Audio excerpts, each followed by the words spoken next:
A couple days ago, I made a video asking for your hottest NBA takes, and you guys definitely brought some heat. And it also kind of blew up, so thank you so much for the support, and I'd appreciate it if you'd like and subscribe if you enjoy the content. But without further ado, let me get into the video and react to these takes. So the first take here comes from Odyssey MTG, and they're saying that Jokic will be a top 5 player in NBA history by the end of his career. And what this really comes down to is his longevity, because he's definitely on that path right now. And the thing about Jokic's game is that he doesn't rely at all on his athleticism, so when he loses whatever bit of athleticism he has left when he's older, his game shouldn't be affected. And it also really boils down to whether the Denver front office can create a championship roster around him again, and so far this offseason it's actually looking pretty good. But even without all the speculation, you just have to recognize he's one of the 9 players in NBA history with 3 or more MVPs. The man's tied with legends that we routinely consider in our top 5, like Larry Bird or Magic Johnson. And a certain someone probably prevented him from getting his 4th MVP this year, but we're not going to talk about that. The point is, he's one of, if not the greatest offensive player we've ever seen, but his lack of defensive impact will always have a compelling argument to drop him out of that potential spot. Think of a consensus list for the top 10 players in NBA history. Do you see one weak defender on here? Well, the answer should be no, so the question now becomes whether Jokic can continue being so dominant on the offensive end that his defense matters less and less for his all-time placement. And once again, the only way to truly prove that his defensive woes don't matter in his all-time placement is that he continues to contribute to winning. Every top 5 player has multiple championships, at least 3, so Jokic has to get back on the mountaintop more times than he has in the first half of his career in the later half. And unfortunately, in NBA discourse around all-time placements, your team around you heavily impacts how you're perceived. So on that note, I'm going to disagree with this take, but I would not be shocked at all if I end up being wrong. Now the next take here comes from Donald Mulkey, and he's saying that Derrick Rose's 2011 MVP season wasn't that statistically great. And I completely agree with this. In fact, I'm going to go further and say this is one of the weakest statistical seasons by an MVP in NBA history. Now no disrespect to D Rose, I know there's a lot of nostalgia around him considering the energy he brought to the game and how it was cut short, but that just doesn't change the facts. So let's review those facts and do a comparison between the top 3 MVP candidates that year. So first we got LeBron, who averaged 26.7 points, 7.5 boards, and 7 assists on the season. And he also did this on a ridiculous 60% true shooting, while also being all-defensive first team and leading the Heat to a dominant 58-win season. Now we got Dwight Howard, who was dropping 23 and 15 a game on 61% true shooting, while also winning the Defensive Player of the Year.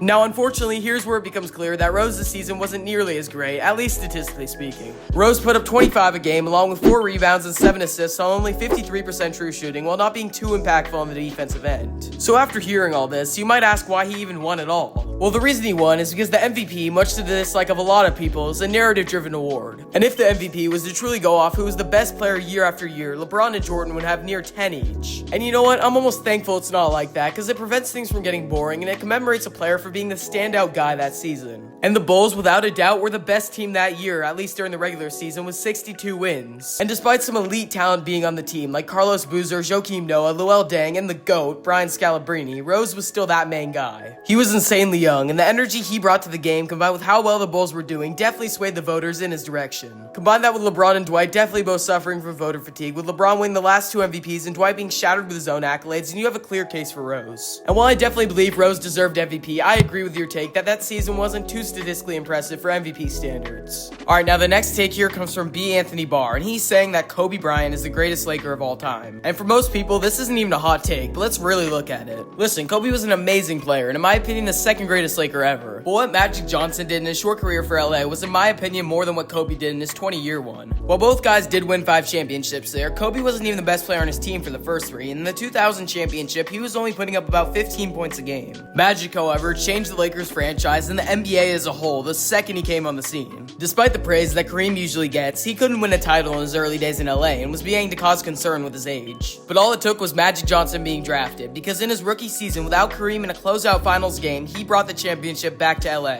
Despite only having 3 out of 5 finals MVPs, Magic was without a doubt the best player on all those teams, and Kareem was kind of becoming a fossil. Along with Larry Bird, he was the clear-cut best player and face of the league, winning 3 MVPs compared to Kobe's 1. Unlike Magic, who was that guy the entire 80s decade, it's really hard to solo out an exact time Kobe was without a doubt the best player in the world. In the 11 real seasons Magic played for the Lakers, he won the chip near half the time, became first in assists all time, and nearly got to 20,000 points despite not even being a scorer. Now listen, I 100% respect your take if you say Kobe, but I'm gonna have to disagree with it, because I believe that Magic Johnson is without a doubt the greatest Laker of all time. Now the final takes of the video come from Cool Guys Highlights and Zubac World, and I'll put them on screen, but the gist is that Steph Curry has become wildly overrated and isn't top 10 all time. And I think it's funny, because I feel like Steph Curry has become the opposite LeBron, getting the absolute absolute best of recency bias, while LeBron gets the worst. While I definitely respect him as a player and a legend, he's most likely not getting that dynasty if KD didn't join him in 2016. Which is funny, because a lot of Curry fans hate on KD for doing this, not realizing he was the best player on both teams that helped get Curry 2 out of his 4 rings. Curry and KD were both in their peak primes when they were together, and it was obvious who stepped aside and who took charge as the top player on those teams. I'll definitely talk about this more in a future video, but I'm gonna agree with both these takes and say that Steph shouldn't be considered top 10 all time, but once again, I respect your opinion if you disagree. Well, that's the end of this Hot Takes episode. Make sure to like and subscribe, and because you made it this far, comment your own hot take.